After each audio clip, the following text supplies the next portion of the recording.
Is this working? Yes, it is. So, there was an enormous election in Virginia yesterday, and not sure if people fully realize just how significant the election was yesterday. So, as people probably understand, we won the governorship, the lieutenant governorship, the attorney general, both seats in the General Assembly. We have both seats in Congress and the U.S. House. This is only the second time in the last 60 years where Democrats have had full control over Virginia state government.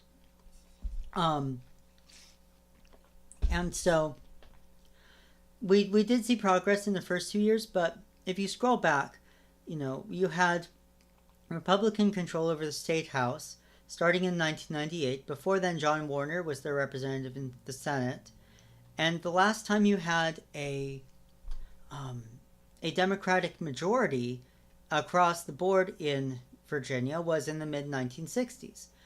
But it's a very different Democratic Party than we have today. If you look at A. Willis Robinson, he was a member of the Conservative Coalition. He opposed civil rights and the father of Pat Robertson. So the Virginia Democratic Party in the 1960s was fundamentally different from the Democratic Party of today. This is truly, if Democrats continue this progress, this bodes very well for the future. It's also bigger than the last time because we have a much larger majority in the state house now than Democrats have had since the 80s. And of course, the Democratic Party was more conservative back then. This is an enormous win for Democrats. It's not just in Virginia, but it's also in New Jersey. We have Mickey Sherrill as our new governor, and we, of course, continue the full Democratic control of the state, which has been around since 2018. New Jersey continues to be heavily Democratic. The state assembly, I believe, is going to have a larger Democratic majority than it did before. I'll be very surprised if it doesn't. But it's hard to find the results. But hold on. Oh, New Jersey results. That's what I want. No, go away. Go away. New Jersey results. That's what I want. The governor is not giving me anything else. Exit polls are quite interesting as well.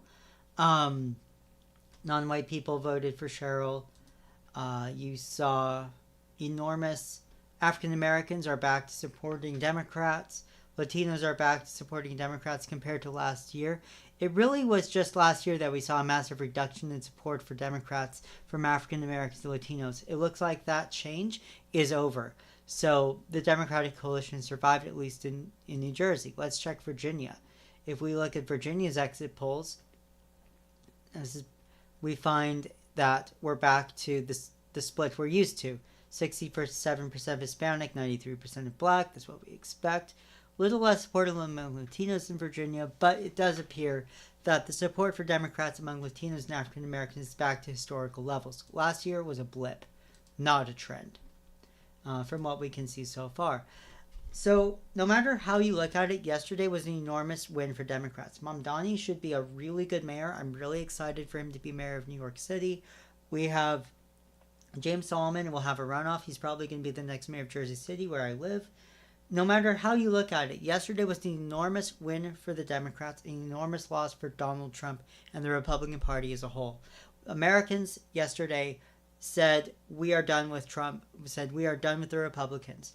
If the Democrats take this energy and really use it in the right way so that we can then win a victory in the midterms, we need to pick up the Senate and the House for Congress. We only need a couple seats in both. We're almost certainly going to pick up the House if tonight is any indicator, and it generally is a pretty good indicator.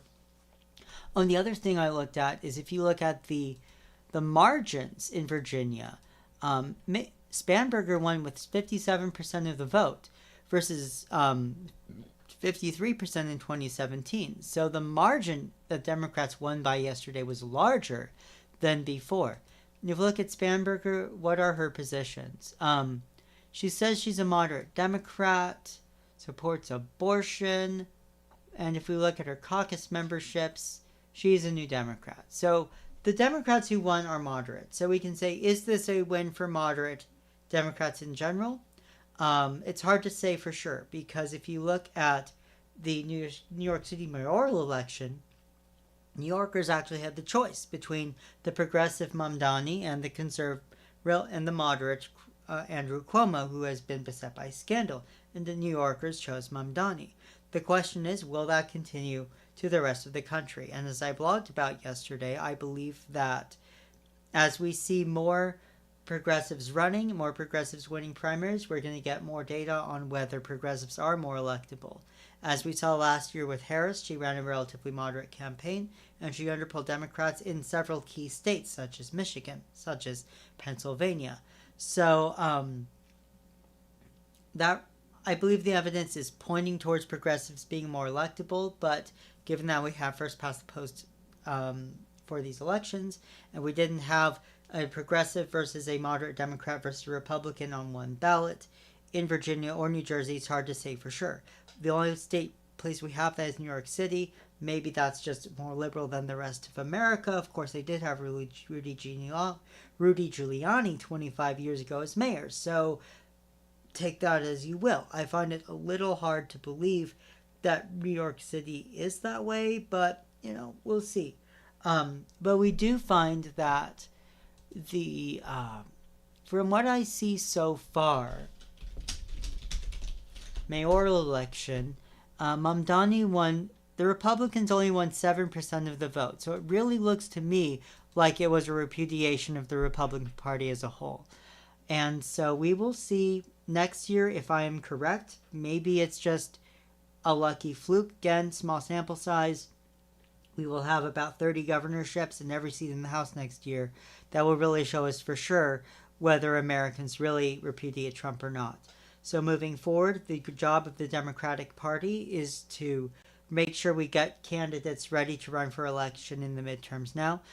Make sure that we have strong candidates who have a track record for Congress.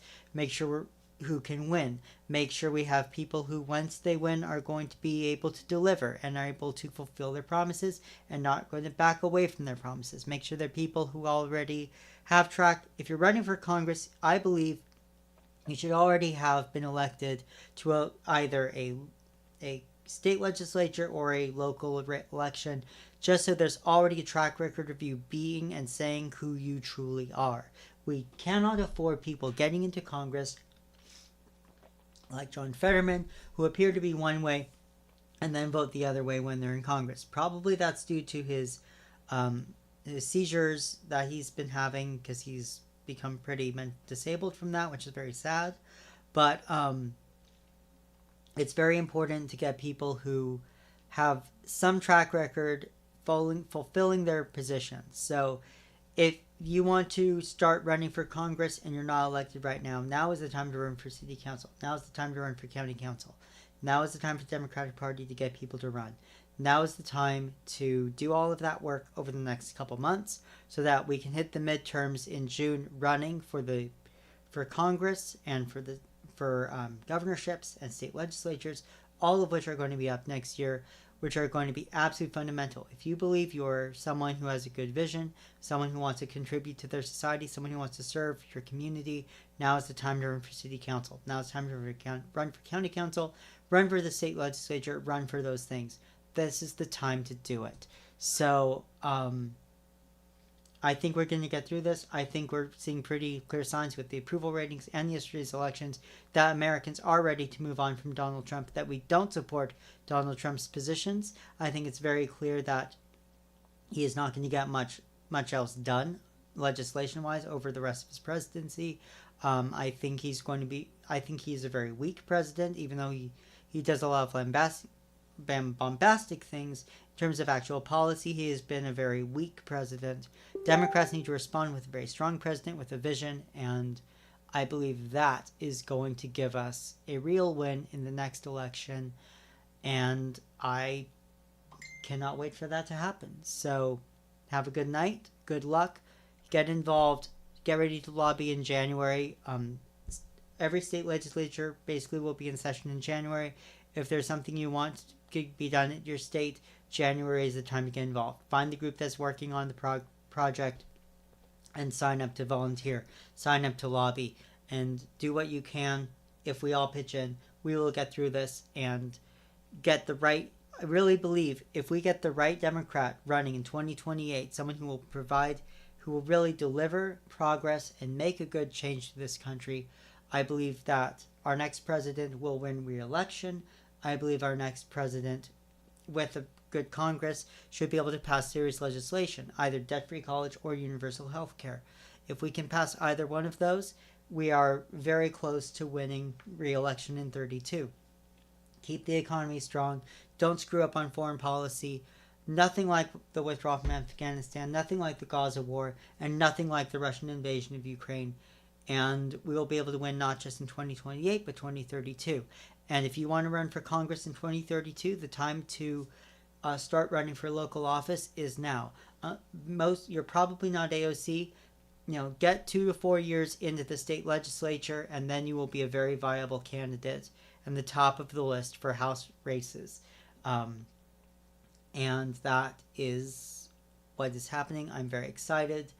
And yeah, get involved, do what you can. I'm doing what I can with starting to get back into political volunteering. I've been a bit of a hiatus the last few years, but I'm going to get back involved in that and, doing this YouTube channel. So have a great day. Hope you have a good evening, and we will win the midterms.